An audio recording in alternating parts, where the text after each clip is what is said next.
Hi guys, मी बलवीन सूर्यवंशी पुन्हा एकदा तुमच्या समोर आलो आहे. कर्नाटक KSAT कर्नाटक KCAT परीक्षेबद्दल थोडी माहिती घेऊन. ती म्हणजे काल जो रिझल्ट लागला मॉक टेस्टचा, कर्नाटक CETचा मॉक टेस्टचा जो रिझल्ट लागला तो रिझल्ट अंतिम नाही. तो रिझल्ट ट्रायल रिझल्ट होता. तरी सर्व विद्यार्थ्यांना एक विनंती आहे की कालच्या रिझल्टवर तुमचे कॉलेज लागले किंवा मला कॉलेज लागले नाही या विचारात बसू नका. कालचा रिझल्ट हा अंतिम रिझल्ट नव्हता, तो एक ट्रायल होता. त्यामुळे तुमचे ऑप्शन एंट्री, खरी ऑप्शन एंट्री आजपासून चालू झाली. फर्स्ट राऊंडची ऑप्शन एंट्री 26 तारखेपासून 29 तारखेपर्यंत तुमची ऑप्शन एंट्री भरण्यात येणार आहे.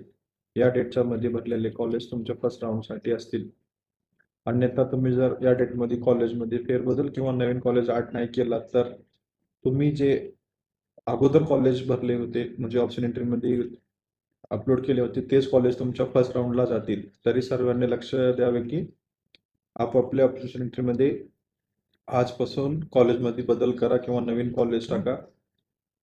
आजच्या हिशोबानेच तुमचा फर्स्ट राऊंड ऑप्शन एंट्रीला जाणार आहे. तरी अजून तुमचे एकही ऑप्शन एंट्रीचे राऊंड झालेले नाहीत. आजपासून ऑप्शन एंट्री फर्स्ट राऊंडची चालू आहे.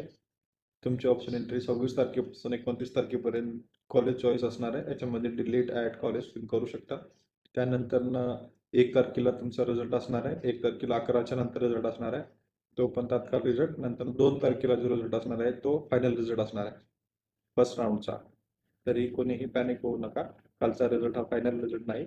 सर्व कॉलेज अलॉटमेंट झालेल्या विद्यार्थ्यांना सुद्धा, न झालेल्या विद्यार्थ्यांना सुद्धा कोणीच माझं कॉलेज लागलं नाही, मला कॉलेज भेटलं नाही या विचारात बसू नका.